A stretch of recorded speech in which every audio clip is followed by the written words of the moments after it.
Hello and welcome to Redline. Today is going to be a bit more freeform because I've got a lot of things to talk about and it's pretty much all over the place.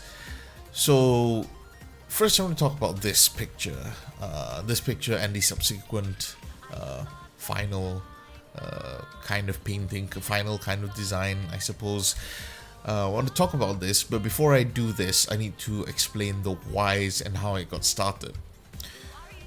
I was working on a commission for a client, and along the way, as I was designing the character and I was doing, the whole shenanigans, the sketch and designing the weapon and all. It's a D&D character, right? It's gonna have weapons. It's gonna have a kind of coolish pose, right? And as I was building it, I got to the point where I made everything, right? It was done in a sense that it was ready to be put into color. It was ready to be created, brought to life. And as I started painting the character, I realized that I made a lot of fundamental errors as I was building the character. As I was having I was having fun, yes, building the character, which is the main thing, which is a good thing. But the problem was I didn't put it through the correction pass of the process. And as I was building character and bringing it into painting, I realized that there were many minor mistakes along the way. And unfortunately, fixing those mistakes opened up more doors, and there were more mistakes to be fixed. And so I had to scrap the image entirely after spending almost 7 hours working on it. Though, to be completely fair, it wasn't that I suddenly came to the realization that the image was going wrong. I had an inkling feeling that something was wrong, but I continually ignored it. And that was where the fatal mistake lies. And so I needed to try to make my workflow more conscious. I need to be more conscious about my workflow. So I started this kind of side project kind of thing where I wanted to know how far and how much information I needed before I could go into color, or whether I should refine, whether I should put it into grayscale. I've been testing the grayscale thing quite a lot recently, and I realized as I was building this, as I was building this whole scene and everything, from this point actually, and this was during the rough sketch, from this point itself, I knew I was lost. I knew that I had problems that I'm going to need to solve. During the creative process, of course, that's pretty normal. You will know as you build that you will have problems that you will have to solve. What I didn't pay attention to as I was building this was the scale of the problems that I needed to solve. First and foremost was that I didn't plan properly the perspective of the image. So everything is kind of like going, all over the place, right? You see, if you follow the shoulder line, right? So it's just shooting off into space over here, which could be fine if the vanishing point is like somewhere around here, but then nothing else kind of really follows it, right? And the way the whole, everything's just parallel, yeah? Everything's just parallel. So it just felt like that one could have been much better. There was a few anatomical mistakes as well. Like this leg actually should have been folded in a bit more. This one could have been folded in a bit more. There were planning mistakes. And if the leg was going outwards, it would have ended around here, because you're looking at perspective from top down like this, right? If this was the flat plane, you're kind of looking at it this way, so it's kind of slanted, right? So it should the knee should have ended around here more or less. So there were a lot of fundamental errors that contributed to the overall piece not feeling complete, or rather not feeling right. So as I built this, I did a quick kind of like a frustrated kind of quick paint over, just try to figure out things, because as I was building this and I was thinking like, oh, there were a lot of fundamental errors, I didn't want the work itself to go to waste. So I decided, okay, let me experiment with coloration as well. And part of that was to try to move immediately from grayscale into color, which I'm coming more or less to realize that I'm not a fan of. I'm not a fan of drab kind of single, kind of painting over grayscale. That's not really my thing. So we get to this point where I redrew the image altogether, or rather I restructured a few things altogether, and I rebuilt the background, which was what was bothering me, because one of the things that I didn't consider as I was building this was the fact that if you were to use water, for example, in the original idea it was supposed to be kind of like a liquid, right? You would actually see through it, obviously, because it's going to be see-through. Now, if it's not, and it's kind of like murky liquid, then this whole part will be kind of like murky as well, and you won't be able to, let me pull this up here, you won't be able to see, no, you won't be able to see it properly, because then you have to match the values of light within the whole water or the whole liquid to kind of simulate the murkiness, so much so that you can't see through it.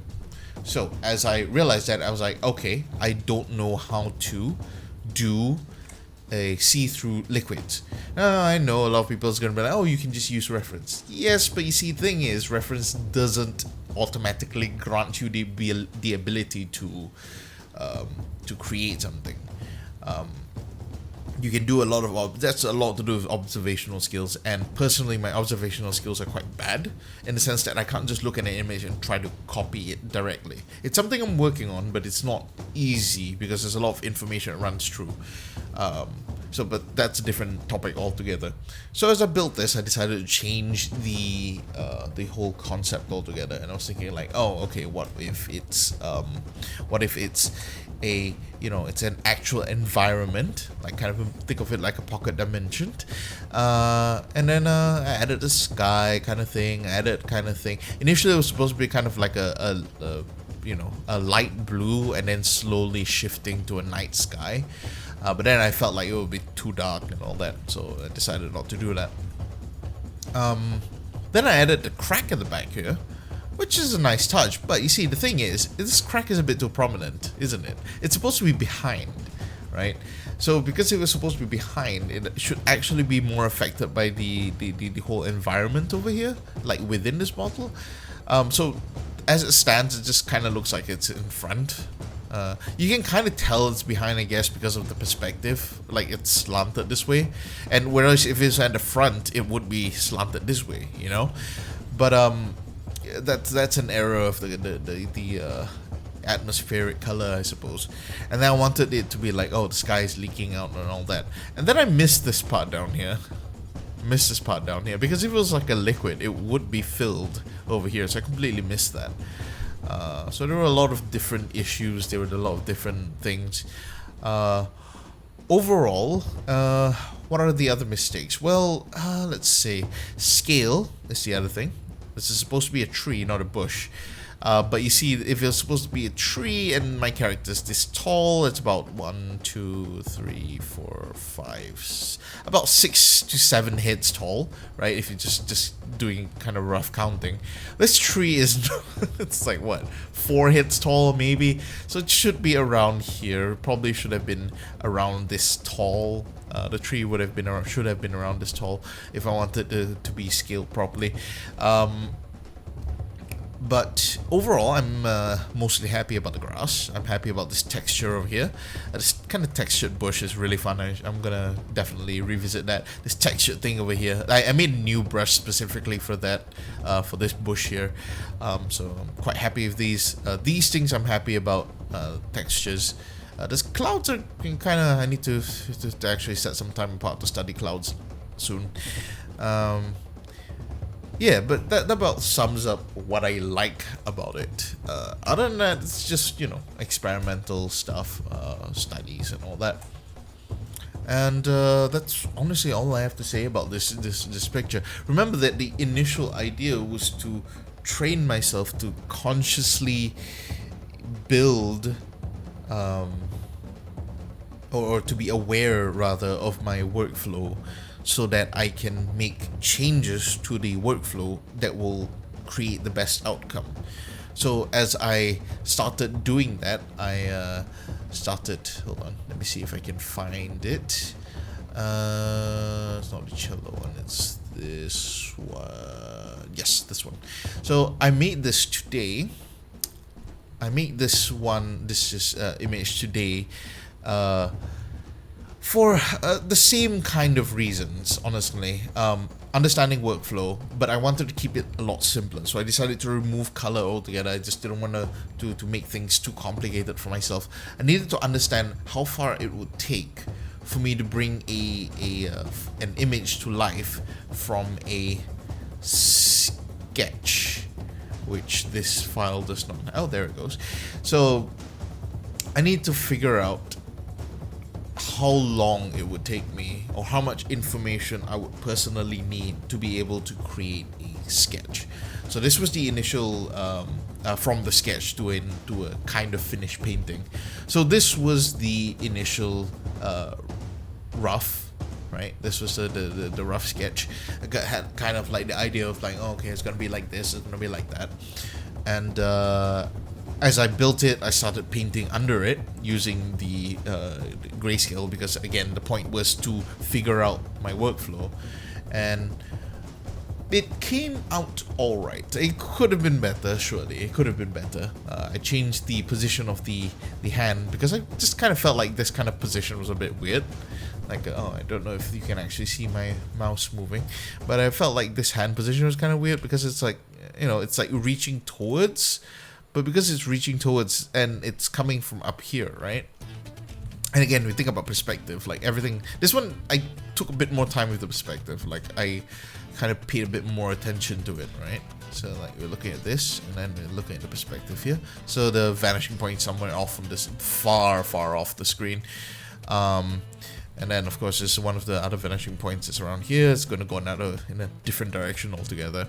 So we're kind of looking up. And as we were kind of looking up, I felt like this didn't make sense as I was painting over it. This didn't make sense, because then you're kind of this hand, if this perspective was like this, right? Then you're kind of doing let's say an arm, right? If you were to do an arm, do an arm, right, from the shoulder. Then he's doing something like this, which is kind of. It just looks really uncomfortable, doesn't it? Right? Because if you think about the perspective, it kind of looks something like that, doesn't it? Because you get this kind of angle, right? He's kind of doing something like this, which just doesn't seem very, how do I say, like comfortable. And also because I felt the position was a bit wrong. I felt this was a bit too low. It should have been around here. If I wanted to use this particular perspective, I should have moved it up a bit, maybe around here, and then rebuilt the arm like this. But even then, it still felt off. So that's why I converted it at the end to how it looked now, which is a bit more natural, I feel, but definitely could have been improved upon. Okay, you get the shoulder, down the arm, and then it's like this. So this one's kind of, I moved it this way, so it's kind of to the side, right? So it's a bit more to the side. I felt this was a bit more natural, right? So it's kind of like he's put the bouquet down, or however you're interpreting it, or reaching for it, or either put it down and it's kind of like pulling back. And we created this whole scene. And that one, it turned out pretty okay. So turns out, from a sketch, a raw sketch just like this, there was enough information for me to proceed. Now the question then became, how am I going to do this in color? And that's where I am at right now. How am I going to move from a sketch directly into color? Do I just paint directly over it? Because then I find that my values are not very good. So I'm trying to work out a compromise. So I did an exploration just like 5 minutes ago, where I started with a rough, right? This was the rough. And then I decided, you know what? I'm going to do a bit of shading, a bit of like, just grayscale shading, but I don't want to put too many details in it. So I did that. And then this was the original. And then I drew over it again. and then I just went straight into coloring, right? I just went straight into coloring it. But the difference was this time, as I colored it, let's say for example the original shirt value. This one might be interesting for some people because depending on your approach, you might be able to find this useful as well. Again, it's all really dependent on how you see things and how you understand things. So it's really up to you to find what works for you. So let's say this is the flat color of the jeans, right? So I kind of did flat colors, right? I did flat colors. And these are the natural colors, right? So what I did for now, and I'm not sure if it'll apply to like full scenes, like a scenery or like how to say a full background, full-on background painting. I need to explore that later, so I'll probably do another video on that if I manage it or something. It's gonna be a lot of work. So first things first, I did a multiplier layer, just very simply just did a multiplier layer. And I use my favorite kind of just purple, right? Purple. Of course, you don't want it to be so dark. You just kind of kill the opacity. If you want, you can add a bit of like different colorations in there as well if you really want to, right? And if you really want to. So you just add like this is a multiplier layer. So just go a bit wild with it and then blend it all together. It gives a bit, feel like strange patches of color. You'll be able to make use of that later. So this is a multiply layer, and then I made another layer, put it into either overlay or soft light. Honestly works. It just depends on how intense you want the light to be.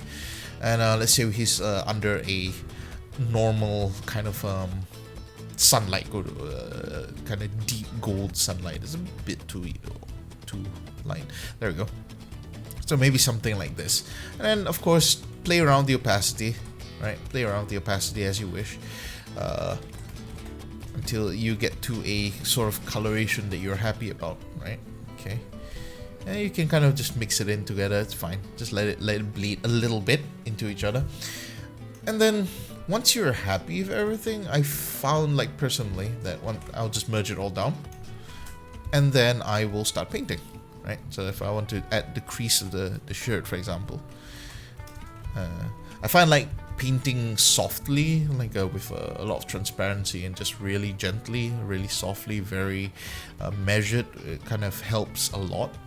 So you're just kind of painting everything down, and then this is where you kind of start adding in different colors as well. You can start doing this, right?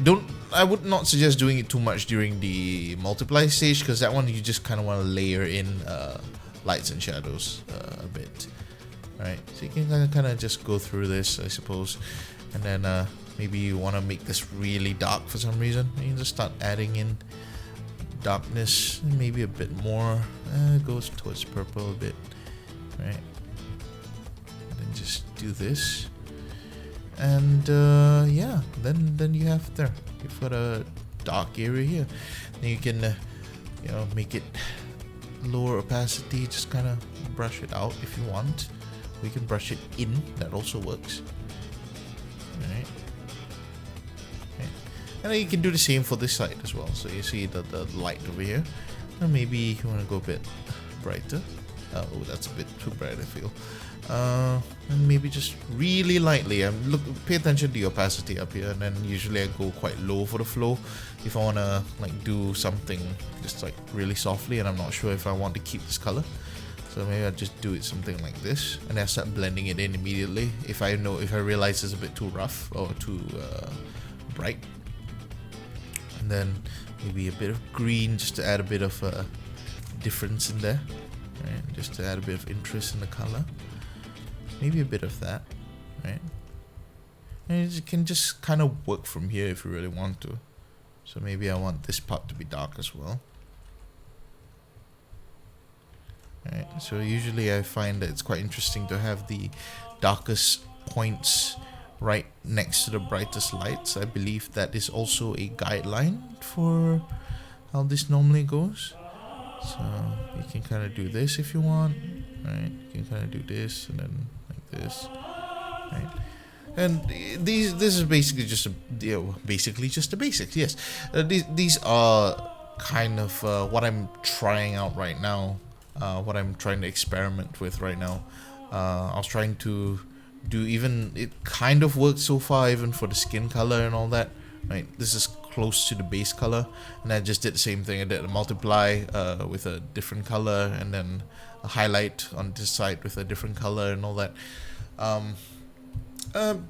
Might explore this a bit more, so this is pretty interesting in terms of effect. I'm a bit more satisfied with this, but I'm not sure how it will translate to other projects. So yeah, that was kind of the Redline. It's a bit long this time. I feel like I've been talking for hours now. I'm not sure how long the recording's going on, but I've been trying out these new things. So recently, I've been quite enamored with trying out new things, because I find that unfortunately I'm gonna have to depend on myself a lot for what works and what doesn't. And I find, like, for my own critiques, I have to be a bit more critical about my work than normal if I want to get better. So yeah, this has been my Redline for today. Definitely a lot of things to learn still. Nowhere near where I want to be, but only ways forward. So thank you for watching if you watched this far, and hope to see you next time. Take care.